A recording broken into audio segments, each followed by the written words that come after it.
윤석열 대통령 측이 지난 20일 헌법재판소에 신청한 증인 24명 명단이 일부 공개됐습니다. 제 가운데 부정선거 입증을 위한 증인은 9명에 달했는데요. 특히 윤 대통령 측이 제출한 증인 신청 서류엔 선거 오류가 발견됐고 수치가 조작됐다는 신청 취지가 담겼습니다. 그런가 하면 저제 헌법재판소에 출석한 윤석열 대통령을 두고 MBC가 유튜브에 올린 썸네일이 논란이 되고 있습니다. 윤 대통령을 깎아내리기 위한 조롱성 워딩이 극에 달했다는데 관련 소식 전해드리겠고요. 제 밖에도 화제가 되고 있는 나경원 의원의 이재명 저격글을 소개합니다.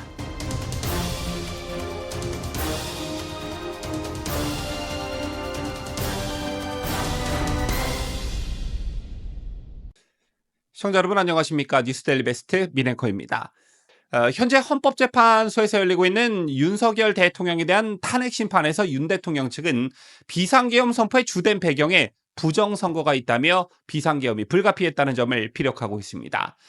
특히 지난 16일 진행된 탄핵 심판 2차 변론에서 윤 대통령 대리인단 배진환 변호사는 부정선거가 최대 국정문란 상황이라며 비상계엄 선포는 민주주의의 근간을 세우기 위한 어쩔 수 없는 선택이었다라고 말했습니다. 그러면서 배 변호사는 대통령은 부정선거에 대한 제보를 워낙 많이 받았다라며 대통령은 그 부분에 대해 굉장히 의심스러워했다라고 밝힌 바 있습니다.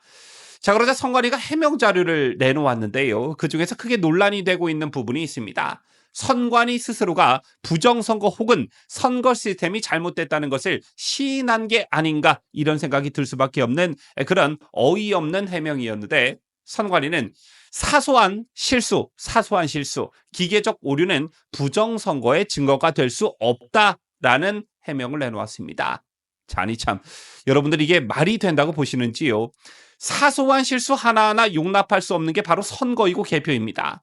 내가 찍은 한 표가 그대로 실현이 돼야 하는 것이고 내가 찍은 한 표가 없어지거나 내가 찍은 한 표가 다른 후보 쪽으로 가거나 이건 절대 용납할 수 없는 것입니다. 그런데 이걸 사소한 실수로 표현했다라는 것에 경악을 금할 수 없는 것이겠고요. 또한 기계적 오류는 부정선거의 증거가 될 수 없다라는 선관위 해명도 정말 기가 막힙니다. 가뜩이나 한국산 전자개표기가 국내뿐 아니라 해외에서도 말썽을 일으키고 있는 상황에서 기계적 오류가 어찌해서 부정선거의 증거가 될 수 없다는 것인지 이게 뭔 자다가 봉창 두드리는 말인지 정말 모르겠다라는 것입니다. 기계적 오류가 나도 선관위가 책임질 수 없다는 것인지 기계적 오류로 선거 결과가 뒤바뀌어도 상관이 없다는 얘기인지 너무나 무책임한 해명이 아닐 수가 없는데요. 이처럼 선관위가 말 같지도 않은 해명을 자꾸 내놓으니까 부정선거 의혹이 가시질 않고 있는 것이겠고 이런 국민적 의구심과 민주주의의 붕괴 위기 속에 윤석열 대통령이 비상계엄을 선포한 것입니다. 어제 헌법재판소에 처음으로 출석한 윤석열 대통령 이런 말씀을 하셨지요. 부정선거 음모론을 제기하는 것이 아니라 팩트 확인 차원이었다라는 취지로 말했습니다. 그리고 어제도 전해드렸지만 윤석열 대통령 측이 지난 20일 헌법재판소에 신청한 증인이 24명으로 파악됐습니다. 그리고 이것과 관련해 명단 일부가 파악이 됐는데요. 24명 가운데 부정선거 입증을 위한 증인이 9명에 달하는 것으로 알려졌습니다.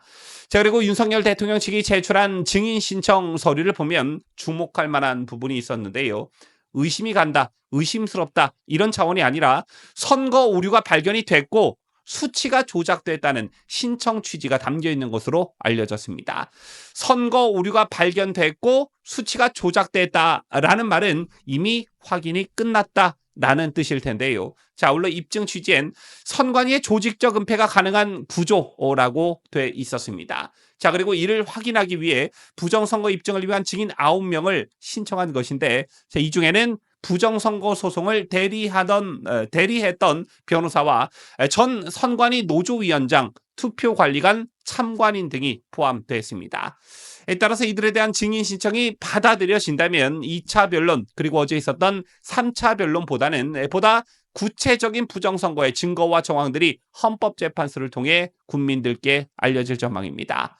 자, 그리고 어제 윤석열 대통령이 헌법재판소에 처음으로 출석하면서 언론에 지대한 관심이 쏠렸는데요. 자, 그런데 MBC의 악랄한 보도 행태가 논란이 되고 있습니다. 어제 MBC가 자신들의 유튜브 채널에 올린 썸네일이 논란이 되고 있는 것인데요. 지금 보시다시피 부정선거 의혹을 해소하겠다는 취지의 윤석열 대통령 측 입장을 두고 극우 주장이라고 폄훼하는가 하면 윤 대통령을 앵무새에 비유하면서 또다시 극우 프레임을 꺼내들었습니다. 이 밖에도 MBC는 최근 윤석열 대통령이 직접 써 공개한 자필 편지를 망상 편지라고 부르기도 했는데요. 언론사가 이토록 자신들의 감정을 그대로 표출하는 것이 정상적이냐라는 지적과 함께 MBC의 윤석열 대통령에 대한 증오심이 극에 달했다.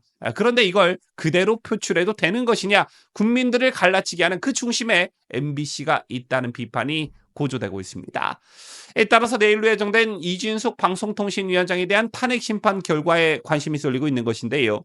탄핵이 인용되지 않고 기각돼서 이진숙 방송위원장이 복귀한다면 가장 먼저 시급히 해결해야 하는 일들이 MBC와 JTBC 같은 탄핵 정국을 틈타 망나니 칼춤을 쳐대는 언론을 단죄하는 일이 아닐까 생각합니다. 자, 그리고 다음 소식을 전해드리자면 나경원 의원이 오늘 올린 페이스북 글이 큰 화제를 낳고 있다는 소식입니다. 최근 더불어민주당이 트럼프 대통령 취임과 발맞춰 한미동맹 지지 결의안을 발의했지요. 이것에 대한 나경원 의원의 신랄한 비판이 있었던 것인데요. 제번 결의안에 이름을 올린 이재명은 아시다시피 미국을 점령군이라고 비난했고 중국을 향해 두 손을 공손히 모아 셰셰라 했다는 것이고, 자, 이러한 과거 언행에 대한 반성도 없이 이런 결의안을 발의한 게 과연 진정성이 있느냐, 외교 안보에 대한 원칙도 찾아볼 수 없다면서 이재명과 민주당의 행태를 맹렬히 비판했습니다.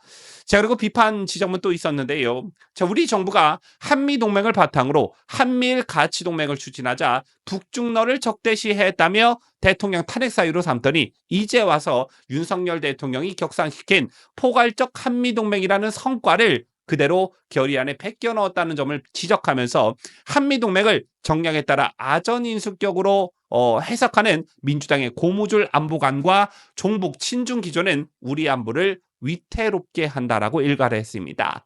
그러면서 나 의원은 그동안 북한과 중국을 대변해온 민주당의 반자유적 뿌리는 급조한 결의안으로 바뀔 수 있는 것이 아니다라면서 외교와 안보는 국민의 생명과 국가의 존망이 직결된 중대 사안이니 민주당은 더 이상 외교와 안보를 정략적 도구로 사용하지 말길 촉구한다. 이제 와서 아무리 아닌 척해도 국민은 속지 않는다라고 말했습니다.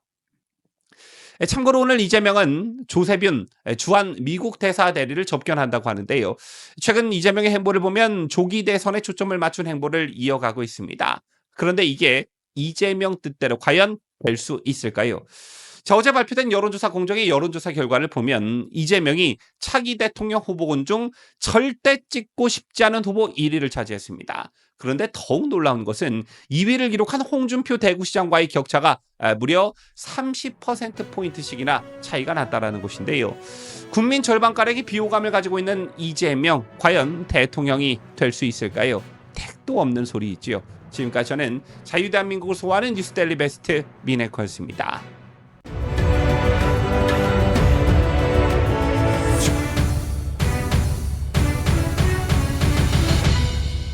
함께해요. 뉴스데일리 베스트.